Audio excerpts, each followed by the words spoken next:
그리고 어쨌든간 아이들에 대한 문제 여러 가지가 있겠죠. 우리 아이가 집중력이 약합니다라든지 말썽을 많이 피워요라든지 아니면 자폐증이 있어요, 우울증이 있어요, 뭐 등등 이런 게 있다라고 한다 하면은 정신과를 갈 게 아니라 부모가 일로 오셔야 됩니다. 그 환경을 만든 건 부모입니다. 부모만 바꿔놓으면은 애는 저절로 좋아져요.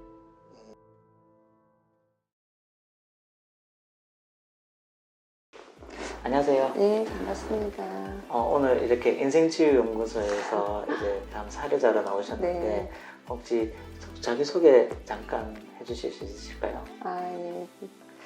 저는 경기도 시흥시에 살고 있고요. 이름은 입니다. 혹시 여기 인생치유연구소에서 치료를 받으셨는데 어떤 네. 것 때문에 치료를 받으셨어요? 저희 아들 정신적인 문제 때문에.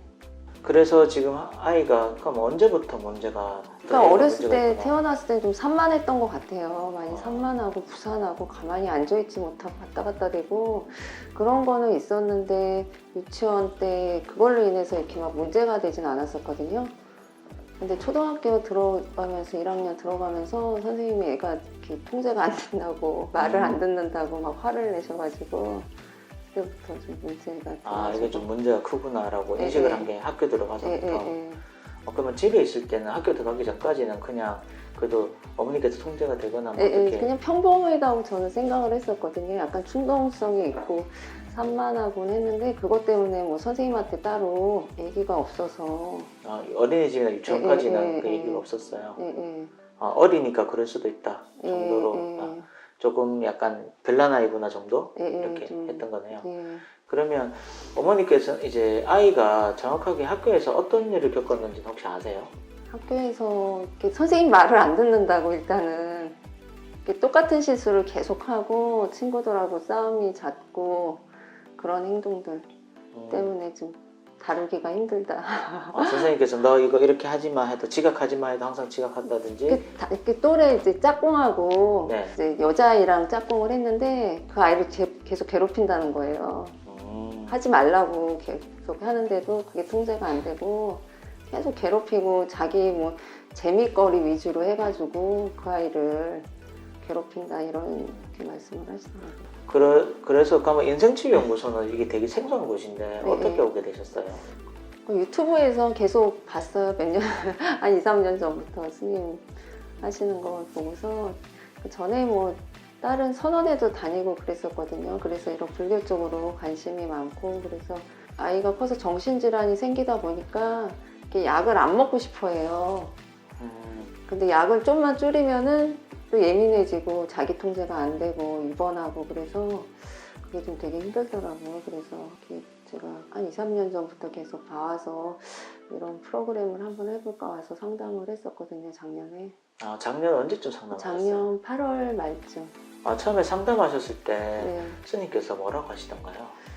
상담하고 어렸을 때 저도 이렇게 부모님이 이렇게 화목한 가정이 아니었거든요. 자주 다투시고 그런 과정에서 자라면서 좀 우울하기도 하고 좀 자신감도 없고 그런 환경에서 자란 것 같아요.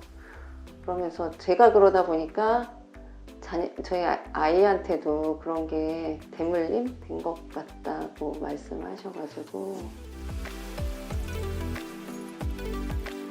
이분은 이제 아드님이 조현증이죠.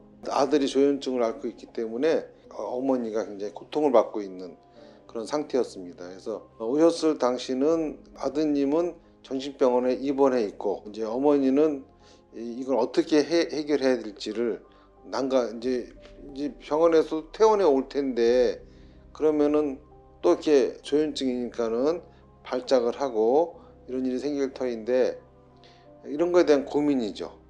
그 아이가 조현증을 앓고 있잖아요. 그러면은 그 조현증을 앓을 수밖에 없는 환경을 제공한 거는 부모거든요. 이 어머니 말씀에 의하면은 중학교 때인가 고등학교 때인가 상당히 일찍부터 그런 증상이 있었던 것 같아요.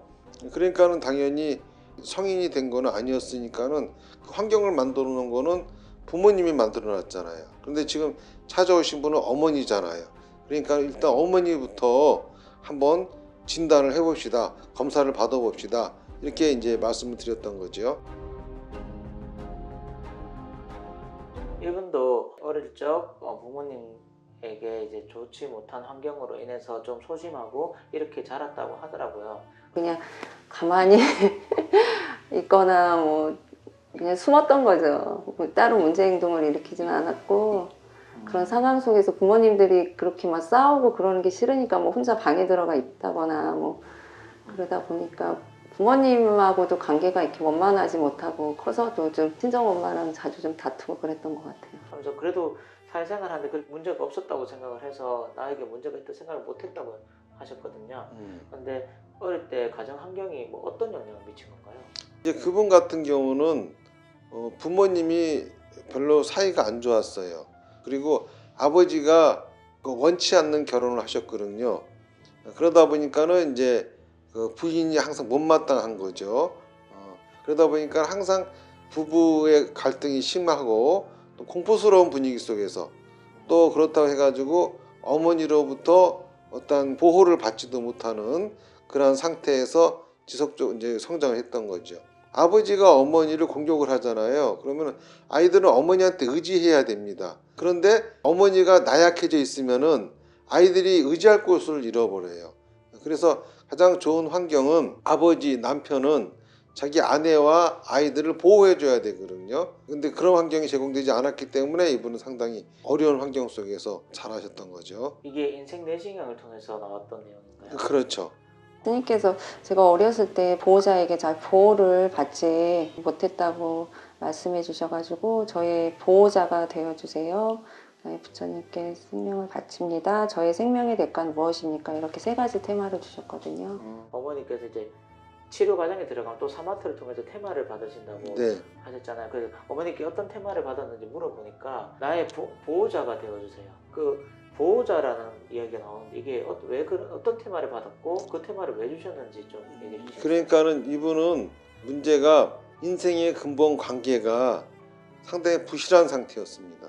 그러니까는 의지할 곳이 없었죠. 그러다 보니까는 항상 어떤 인간관계에 있어서도 자신감이 없어요. 자신감이 없으니까는 자기 생각대로 관계를 맺지 못하고 조용히 말썽 안 피우고 얌전히 있는, 사실은 주변하고 문제는 일으키지 않기 때문에 별 탈이 없이 잘 사는 것처럼 보이지만은 실제로는 외부하고는 전혀 소통을 하지 못하는 상태죠. 단절되어진 상태로 살아가는 것. 주변에서 보면은 아무렇지도 않은 것처럼 보이지만은 실제로는 이분은 고립되어 있는 상태죠.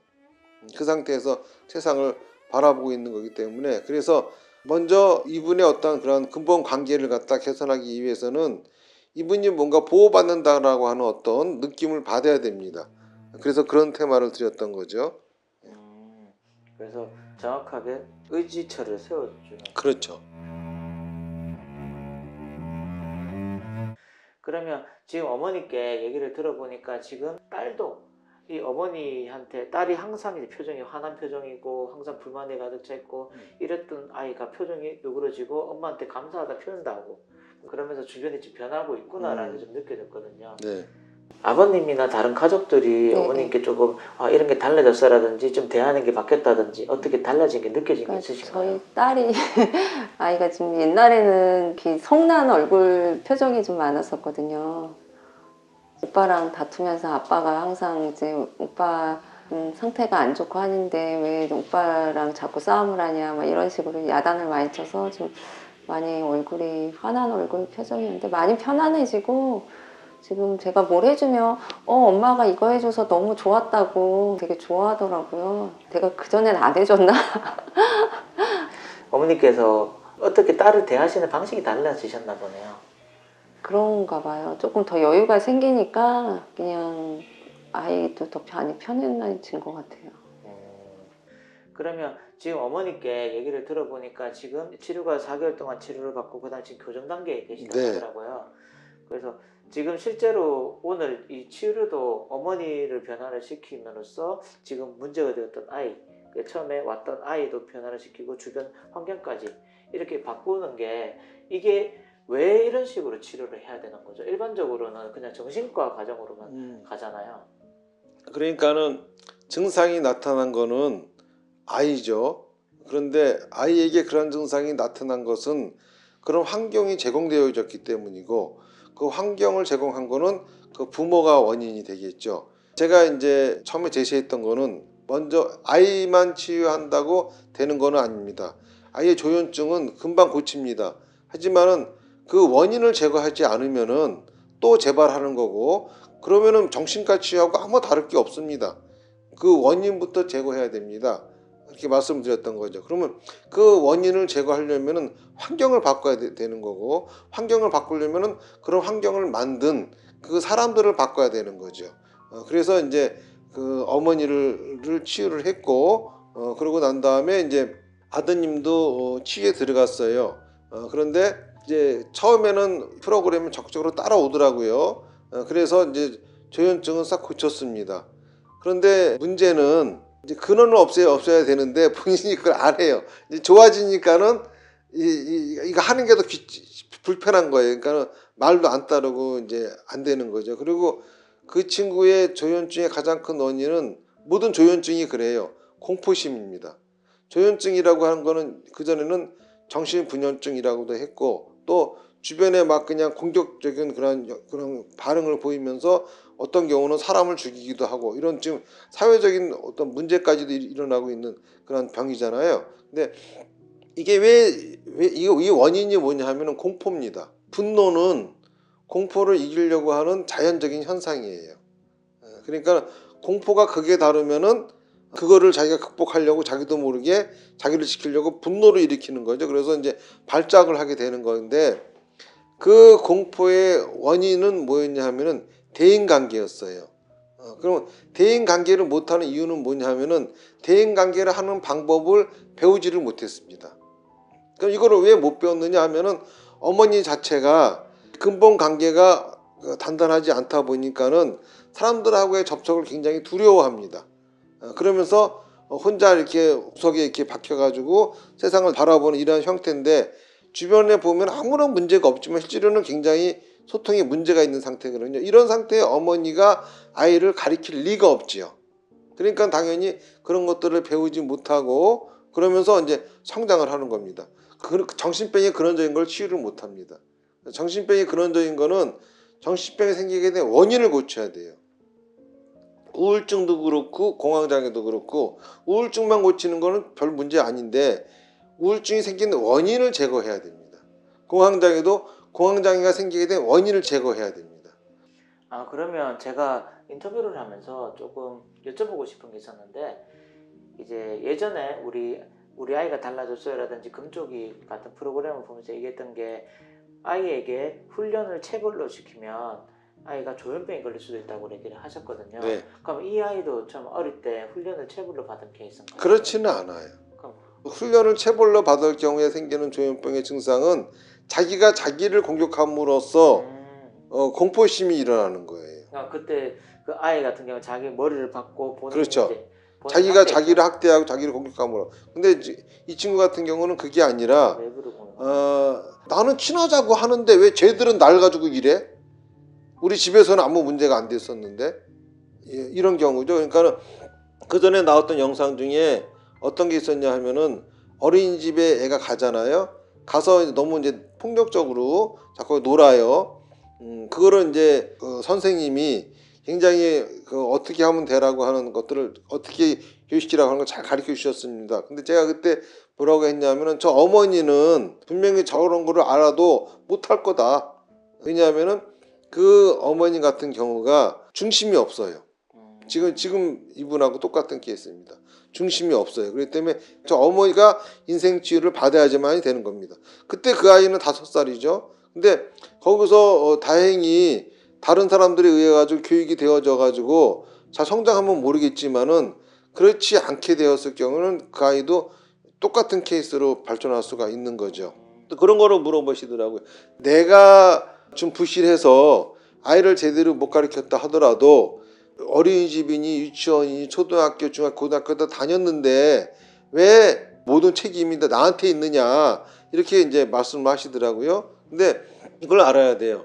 교육의 주체인 어머니가 확실하게 주관이 서 있지 않으면은 다른 데에서도 협조를 안 합니다. 학교 선생님도 얘 바르 가르쳐야 돼 해서 강하게 대시하고 이러고 딱 나가는데 어머니가 거기에 대해서 무관심한 듯이 보여요. 그러면 괜히 내가 이러다가 나만 손해보겠구나. 그래서 빠집니다.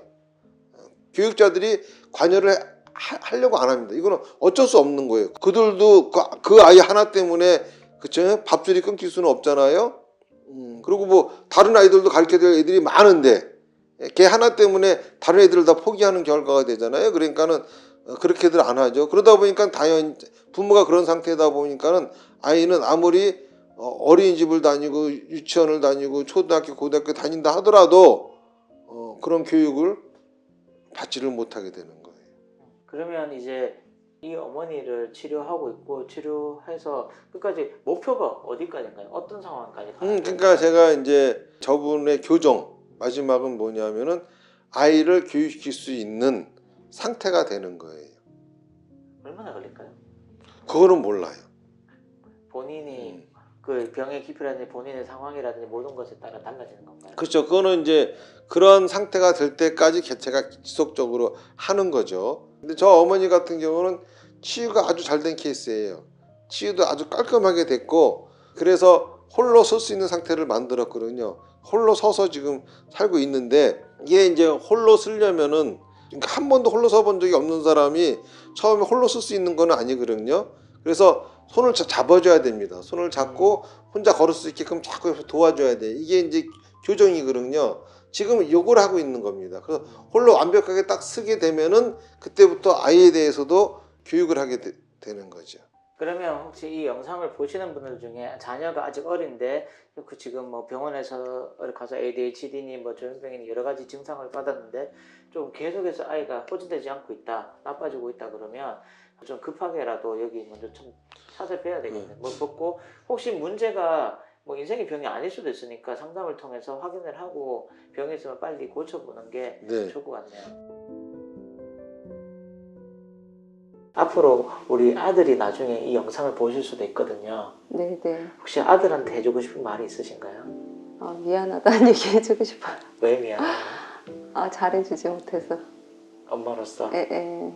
그러면 아이도 지금 계속해서 바뀌고 있는 거 결국에는 예, 정상적으로 될 것이라는 믿음이 생기셨어요? 그쵸. 너무 잘했다는 생각이 내가 이걸 안 하고 죽었으면 다음 생에 또 이런 상황이 벌어질 것 같은 생각이 들더라고요. 그래서 하기를 1000% 1000% 잘했다.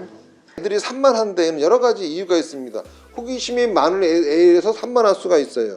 이런 애들은 되려 되게 천재적인 성향을 가질 수가 있거든요. 그리고 또 진짜 그 인생의 병으로 인해 가지고 그렇게 되는 경우도 있고 그리고 어쨌든간 아이들에 대한 문제 여러 가지가 있겠죠. 우리 아이가 집중력이 약합니다라든지 말썽을 많이 피워요라든지 아니면 자폐증이 있어요, 우울증이 있어요, 뭐 등등 이런 게 있다라고 한다 하면은 정신과를 갈 게 아니라 부모가 일로 오셔야 됩니다. 그 환경을 만든 건 부모입니다. 부모만 바꿔놓으면은 애는 저절로 좋아져요. 지금 27살이 된 성인조차도 어머니가 바뀜으로써 좋아지고 있거든요. 그래서 그 자녀들의 어떤 그런 문제들은 부모가 원인이고 부모가 해야 된다라고 하는 게 정석입니다. 오늘 말씀도 감사드립니다. 여기까지 하겠습니다. 네. 감사합니다.